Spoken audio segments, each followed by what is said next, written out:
konkrétne slnečnej energie. Teraz by sme chceli povedať to, že svetelná energia, ale teraz mám naozaj na mysli iný druh, nie tú slnečnú, môže mať aj pozitívne účinky, a to doslova širokospektrálne, čiže skoro na všetko. Ale keďže nič nie je zázračné, tak to zistíme, že na čo všetko je to dobré. Je tu pani doktorka Valéria Remišová z Detského rehabilitačného centra Dunajská Lužná. Dobré ráno. Dobré ráno. A vy teda ste priniesli aj takýto prístroj, ktorý vyzerá podozrivo, tak trošku sci-fi. Čo to vlastne je? Prístroj, ktorý som priniesla, je bioptronová lampa, ktorá je zdrojom polarizovaného žiarenia. V úvode by som rada povedala, že slniečko je najlepší lekár. Už naše staré mamy hovorili, kam nechodí slniečko, tak tam chodí lekár. V súčasnosti máme oveľa lepší systém na svetelnú terapiu ako slniečko. Je to vlastne táto bioptronová lampa, ktorá je zdrojom polarizovaného žiarenia. Fyzikálne vlastnosti tohoto žiarenia umožňujú hlbší prienik do tkaníva, nielen povrchové pôsobenie ako slniečko na kožu. Súčasne táto lampa nám filtruje, neobsahuje toto žiarenie UV zložku, ktorá je pre náš organizmus neprospešná. A vy viete vysvetliť, že čo to je nejako ľudovo to polarizované svetlo?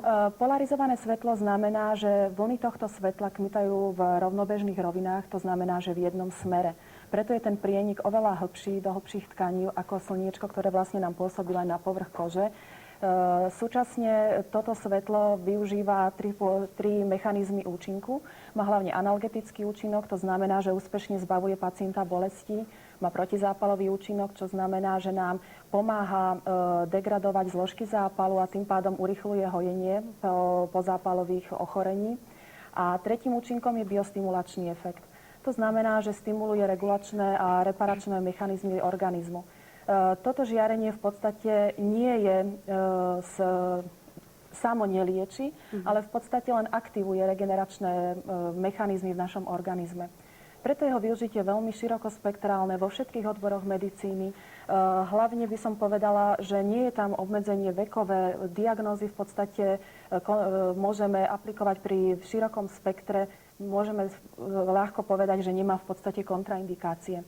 Pani doktorka, mohli by ste nám, prepáčte, že vám skáčem do reči, ale povedať nám aspoň nejaké konkrétne diagnózy, pri ktorých je táto lampa prospešná? Ja by som čerpala zo svojej praxe. Pracujem v rehabilitačnom detskom centre v Dunajskej Lužnej, kde liečíme detičky od narodenia po 18 rokov na lôžku. Využívame to pri regulácii svalového tónu pri jeho poruchách, hlavne u kojencov, ktorí sa u nás liečia na lôžku spolu s matkou. Je to neinvazívna metodika, preto tieto malinké detičky to veľmi dobre znášajú a prijímajú. Ďalšou diagnózou, ktorá je veľmi rozšírená u našich pacientov, je detská mozgová obrna. Tieto detičky využívajú efekt tejto lampy hlavne pri bolestivých svalových spazmoch, pooperačné stavy po operáciách, keď majú bolesti, majú opuch tkaniva. Táto lampa je našim veľkým pomocníkom pri týchto stavoch.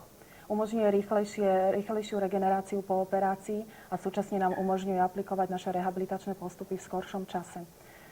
U dospelých pacientov na ambulancii používame túto lampu úspešne pri degeneratívnych ochoreniach, pri bolestivých stavoch. Pacienti sa nám vracajú pri chronických ochoreniach a vlastne na ich žiadosť dávame biolampu, pretože boli veľmi spokojní a ten efekt vlastne videli na vlastnom organizme. Aj nejaké kožné ochorenia? Alebo ďalšie, áno, široké spektrum využitia má v dermatológii, v kožnom lekárstve, urychľuje hojenie rán, rezorpciu edémov, rezorpciu hematómov, akné, atopický exém. V kozmetike napríklad nám pomáha redukovať vrásky, zlepšuje celkový stav pokožky. Ale nemôžem nespomenúť aj chirurgické indikácie, gynekologické, po pôrode, na strie.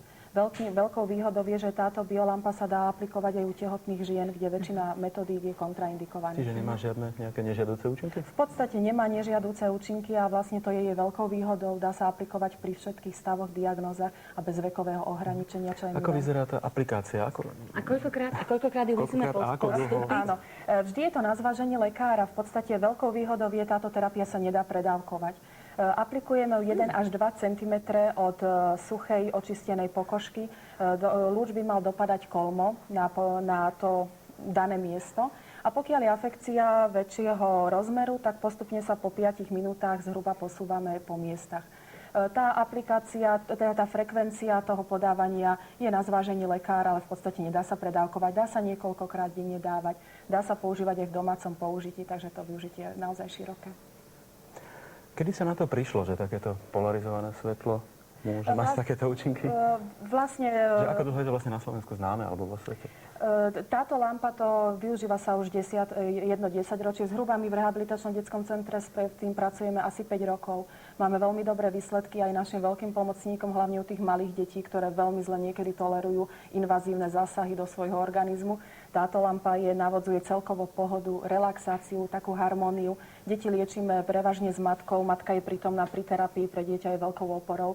Takže vlastne vítame aj to, že môže byť tam prítomná matka eventuálne, aj keď máme maminku v druhom stave, môže sa zúčastňovať tejto terapie, pretože, ako som povedala, nie je to kontraindikáciou. Predpokladám, pani doktorka, že tá lampa asi bude dosť nákladná záležitosť, ale ak by niekto chcel, mohol by mať takúto lampu aj doma? Áno, my v centre máme takýto profesionálny model. V domácom prostredí sú lampy menšie, majú vlastne menší ten priemer toho svetelného kotúča, ale tie účinky sú obdobné ako u týchto profesionálnych, ale vlastne tá lampa je menšia, takže ten človek musí postupne to miesto postihnuté osvecovať tým kuželom viackrát, lebo má menší priemer. Ale v podstate tie účinky sú zrovnateľné s touto profesionálnou lampou. No tak počúva sa to dobre, vyzerá to dobre, vy hovoríte, že skúsenosti máte dobré, Áno. takže asi na tom niečo bude, dúfam. Naši pacienti sú spokojní a môžem to len odporučiť, pretože je to terapia moderná, nebolestivá a navodzuje celkovú harmóniu organizmu, ktorá v súčasnosti, myslím, v našom uháňanom svete je taká veľmi vyhľadávaná. Treba vyskúšať. Pani doktorka, ďakujeme veľmi Osvietím ťa pekne. potom nejaká trošku. A čo si tým chcel povedať?